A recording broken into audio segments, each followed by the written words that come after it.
Dr. Amanda here with StraightSmile Solutions. I'm here continuing our series of lectures about Phase 1 appliances now, my Phase 1 Smile appliances. Thank you so much to BiteSoft and Mr. Ian Wizards for giving me the demo models and all these wonderful, beautiful models you're going to be learning from. This is just absolutely fabulous information. If you have any questions, feel free to contact him. I've got his contact information here. He does have distributors in the US and all over Asia. So he is just fantastic. We're going to talk today a little bit more about now correcting anterior crossbites and all the different options that are out there without having to do braces or aligners. So these are options that you can do in the mixed dentition. This is just fantastic for probably, I mean, these are all dolled up, really pretty appliances, lots of colors and sparkles. But you can probably, I'm guessing, do these for less than $200 in overhead. This is just fantastic. You wear them 24/7, few months, and you're done. So this is the first one. This is just kind of the OG of the really simple appliances to correct a simple anterior crossbite. This is called a finger spring. If you look under here, there's a tiny little spring that's kind of zigzagged. It's really easy to activate. All you do is just flip it over, give it a tiny little tug, and it activates. And then you can't do too much because it won't seat. But it should be enough that the patient feels some compression. They come back a few weeks later and you activate it some more. Pretty easy. A little difficult to quantify, but it's a really simple design. Okay, so the next one that we're going to talk about is the jack screw. This is getting a little more fancy here. So this is probably a little more expensive, but this here, this appliance basically has a little screw, and not similar to an expander like we've talked about before. You're going to have a key and you're going to activate it probably about one term a week or so, but really depends on, how you want to do it. You can probably have the patient activated at home. This appliance also happens to have some occlusal acrylic here, so this would be good for kind of an open bite patient or a long face, increased vertical patient as well. So you're kind of killing two birds with one stone. This is not going to fully correct this. There's no way. This is going to have some improvement in the arch development, but it's not going to be a full correction. So, I mean, because you don't have, it's not like a bracket, right? Or an aligner, but you can get a lot of improvement here and at least hopefully get it out of traumatic occlusion and also help with the bite here. All right, let's go on to the next one. This one is extra cool. I've never seen this before. These are pistons that you can activate. And I don't know if Ian has some type of proprietary on this or not, but you can ask him. But that is, he said it's really, really efficient to correct crossbites on the laterals. So reach out and talk to him more about that if you have some questions. I think that's really neat. All right, this one is I call it a pre-maxilla jack screw with face bow hook. So we're getting super fancy here. So this is an appliance, okay? We talked about the occlusal acrylic already. We talked about that for open bites, for long faces. It's great. It's also for retention. Now we've got a little jack screw that helps to advance the whole pre-maxilla. That's all four teeth here, okay? You turn it, probably about one turn, maybe every couple days, one turn a week. And it slowly starts to advance it and open up the arch, correct crossbites. The other bonus feature you have on this appliance is the face bow hooks. These are hooks that are right here. You can hook a face bow or reverse pull headgear to this. That's pretty cool. To help to advance the premaxilla even more. It helps to open up the airway, develop the face, correct crossbites, correct traumatic occlusion, just amazing stuff. Now remember, you can only do this in a growing child. You cannot do this effectively or efficiently in a skeletally mature child. So that's why you have to be screening your kids young and correcting these traumatic occlusions as young as possible. So neat stuff. And if you have some questions about face bows, reverse pull headgear, I'm going to be doing a demo on that shortly. I'll give you about a week. Let's see. And lastly, this is another premaxilla advancer, just like the other one, with the occlusal acrylic as well. But this one has a lip bumper, and that is cool. Lip bumper is really, really great, especially if they have a strong lip, to help to remove that force, that kind of counter force, to allow this to work more efficiently and effectively. So they're not going to see it. It's up under their lip. Maybe it gives them a little fuller lip look, but it's really going to help you advance this easier. So really neat stuff. Thank you so much to Ian and BiteSoft. Again, if you're interested in ordering some of his cool appliances, you can contact him here. Thanks so much for the content, everyone. Keep those questions coming. and stay tuned. All right, thanks so much. Don't forget to visit StraightSmileSolutions.com, schedule your complimentary consultation, click on our media page to visit one of our live courses. If you want to learn a little bit more hands-on, we do have our hybrid courses, Orthodontics Education in a Bag. These are really low prices to learn hands-on all kinds of features. Right now we're offering straight wire courses, photography courses, courses on elastics and interproximal reduction, IPR, but who knows, we might move on to all kinds of phase 1 soon too. This is Dr. Amanda here with StraightSmile Solutions, and we're going to go ahead and talk a little bit more about Facebow, Facebows, face masks, and how to attach reverse pull headgear to an appliance. So thank you so much to Specialty Appliances for this sample. You can see here that this is a mini expander, and they've soldered on Facebow hooks to the anterior of it. You can solder Facebow hooks on pretty much any maxillary appliance, fixed or removable. You just have to ask for it. Usually it's at a small additional fee. These are fantastic. If you have any kind of anterior crossbite, I would strongly recommend that you get the hooks soldered on, and if you need them at the end, and if you don't, you don't, but at least they're there so that you can use what is a very excellent appliance to jump anterior crossbites. I think it's the gold standard by far, and it's not even expensive, it's not painful, and it's really easy for both patient and doctor. So we've done some other videos about how to adjust the actual face mask, and we referenced the Facebow hooks, but now we finally got a sample with Facebow hooks. So yay, let's go ahead and show you how to do it, okay? So what I do is almost all Facebow cases, or face mask cases, I'm gonna go ahead and do expansion first. Why? Because the vast majority of them need it. 2, it helps to loosen up the sutures theoretically so that you get more success with the face mask. So I do them on both removable and fixed. So once we're done with the expansion, then I go ahead and do the protraction face mask portion of it. You need to wear your face mask 16 hours a day. Please reference the other videos in terms of how to adjust that. But the elastics usually I'm going to use are actually not these, but they're going to be probably 8-ounce, 1/2 inch for the most part. These are extra oral elastics. These don't come in little bags. These come in gigantic industrial bags of like 1,000 each, which I really don't need for my demo. So I'm just showing you an elastic. But you will need to buy the big bag of elastics and then dispense, a little bit in a Ziploc bag. So it's pretty easy. The patients are just going to hook it on to the hooks, okay? And so you need to make sure these are not, impinging. So you might need to adjust these out with a plier so that they're not bothering the patient. But I was able to hook this on. So you go ahead and hook it on, and then you do it on both sides, and then you go ahead and advance it and attach it to the face mask hook that is on the face. And they sleep in this. They wear it around the house. It's on both sides. You do not need to wear that to school or anything like that. They're just going to wear it sleeping. It's waterproof, so you could wear it showering, doing your homework, gaming, watching TV. So it shouldn't be too hard to get your 16 hours in. I mean, bare minimum I'd like to see is 14 hours a day. If they want to wear it 24/7, be my guest. You can do that too. Here, now I've got it on both sides so you can see this. Okay, but it's relatively easy to go ahead and hook it. And it's not painful at all. Sometimes the force will loosen up the appliance, so just let them know if it gets loose to go ahead and come back in and get it re-cemented. And sometimes you might need to use a little bit more industrial cement on this, like a glass ionomer, instead of your regular band lock or whatever. But you can give it a try. It really depends on how well your bands are fitting.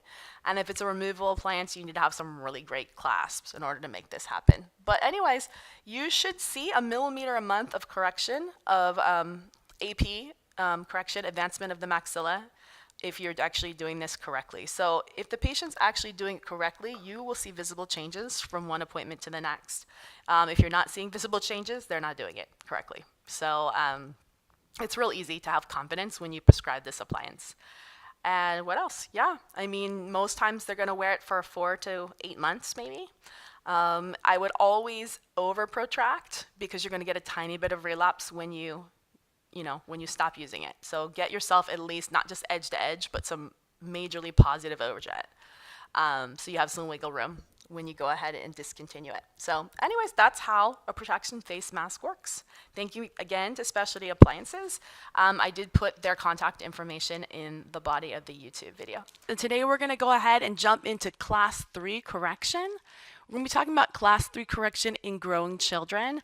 I'm going to talk to you a little bit more about something I've been wanting to do for a while, which is talking about face bows, reverse pull headgear. And I think a lot of dentists are very intimidated by this, and it's really actually not that big of a deal. It's actually easier than you think. So I'm going to walk you through it with a demo. First of all, before you start jumping into doing something like this, you need to really assess the patient and check a few things first and make sure this patient is a good candidate for this procedure. How do we do this? Number one, you're going to go into looking at the panoramic x-ray, looking at the growth, checking out the skeletal growth, checking out the age of the patient, how much growth is left, the direction of the growth. I do encourage you, matter of fact, I don't just encourage you, I strongly recommend that any patient you're going to do this on, that you go ahead and have a Ceph, and not only have a Ceph, but have numbers on the Ceph. If you do not know how to interpret these numbers, you can connect with me. I'm glad to help you on this and train you on this. It's actually quite inexpensive to have it done for you, but the actual interpretation, you need a little context behind it. Because what you're trying to look for is a predictable case to do growth modification, class 3 growth modification. A small percentage of class 3 patients are so severely skeletally deficient that they're most likely not going to be able to be successful with this procedure. And those patients, we need to flag them and make sure they're getting to ortho and getting in the right funnel later for the jaw surgery. Doesn't mean they can't go ahead and go through these procedures, but they really need to go through it with an orthodontist. But if it's a very minor correction, you can go ahead and do it yourself in office, in-house. All right, anyways, so this is my favorite kind of reverse pull headgear. This is something that's been around for 100 years. There's nothing new to this. It still works the same way, and it's extraordinarily effective. We're not just tipping teeth, we're growing jaws. We're helping to advance the airway. We're making the airway bigger. It's a win-win-win for the patient. You really can't go wrong with this. The main thing is compliance, and the good news is the patients don't have to wear it to school. So I have zero problems with compliance with patients. I also know what I expect from the patient. I know what I expect to see from appointment to appointment. So if they're not wearing it, then we're going to go ahead and call them out, let the parents know. Of course, you can use like a compliance program like dental monitoring, which I think is amazing for this kind of thing, because you really don't need to be seeing these patients that regularly, but you do need to be checking in on them. Okay, so first thing you're going to go do is take your reverse pull face mask out. This is my favorite type. It's really streamlined. It just goes right down the middle. There's ones that have 2 bars on the sides. Those are very uncomfortable to sleep with, so I would highly recommend this one. Okay, so there's 2 components to it. There's the forehead component, and then there's the chin component, which is right here. This is the component that you're going to use to attach the elastics. All 3 of these are movable with a hex screw. So keep in mind, I'm going to fit this to myself, and I haven't done it yet. So I'm literally winging this as we go along. You're going to get a hex screw in the package. Don't lose this. Don't give this to the patient. Make sure that you keep it just in case there's a problem, because you don't want them trying to modify it themselves. So you're going to go ahead and loosen up your hex screws. Okay, this one may not loosen up too much. So loosen them all up, okay, and keep them relatively mobile. You're going to go ahead, usually I'll start with the forehead one. See, it's kind of loose. Just kind of put this where this goes. Oops, trying to center this. It's a little different doing it in a mirror, right? Okay. Oh my goodness. It's so much easier doing it on a patient. Like this, okay? So I guess I have a big head. Kids are a little bit different.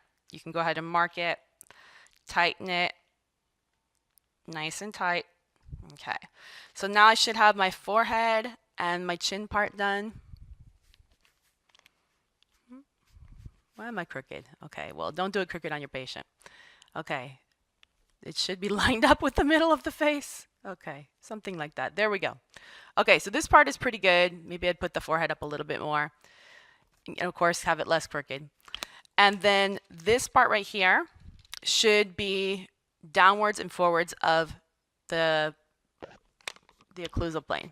So something like this. Okay, so you're going to go ahead and secure that as well so that it's all nice and flat. Okay, and then that's pretty much what it is. So once you got that going on, now another little tip that I can give you for these is that these really tend to get really sweaty.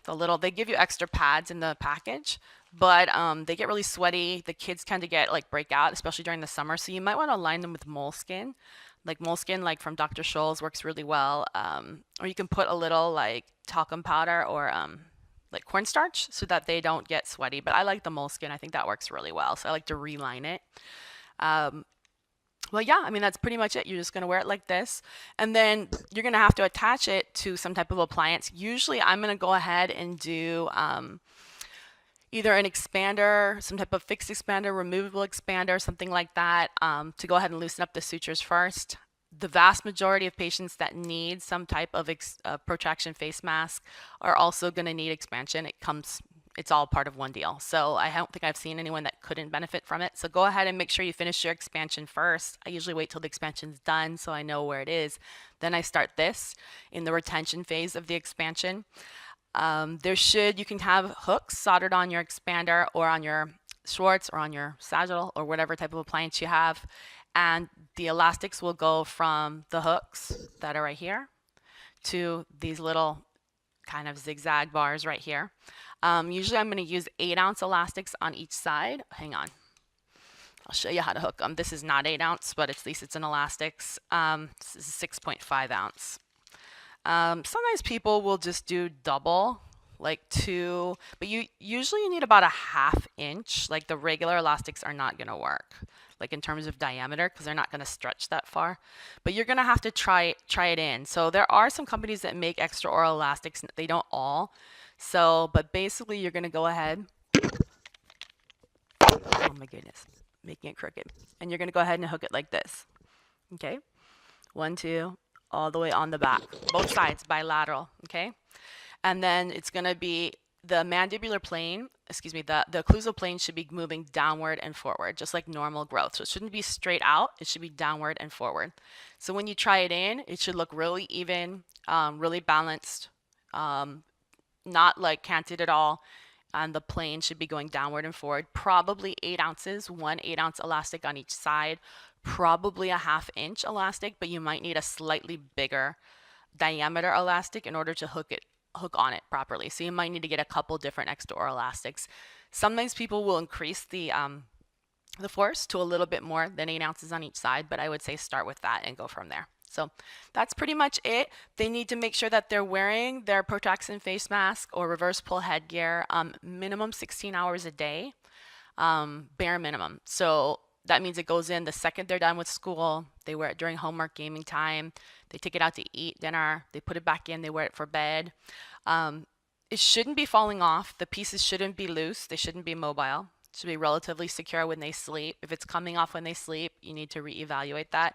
Sometimes the force of the Protraction face mask will loosen the appliance if you have a fixed appliance. So that just happens. Be prepared for that. If you have like a negative vertical, like if the lower teeth are blocking the jump of the upper teeth, you might need to put some bite ramps on or some type of appliance that has occlusal acrylic so that it can jump better. So, but ultimately, if you wear this, you should see about 1 millimeter change per month. If you're not seeing 1 millimeter change per month, guess what? It's not getting worn. So, or it's not being worn the minimum 16 hours that we're saying. So if they're wearing it 10 hours, just at night only, it's not going to work. You have to wear it 16 hours. And they can wear it more than that on the weekends. If they want to wear it all day long, great. They're going to get amazing results. Things are going to go quicker. So encourage them to wear it more than 16 hours. Because usually most patients, when you tell them 16 hours, they're like, okay, that means I can just wear it 10 and get away with it. No, you need to be very clear. This only works at 16 hours.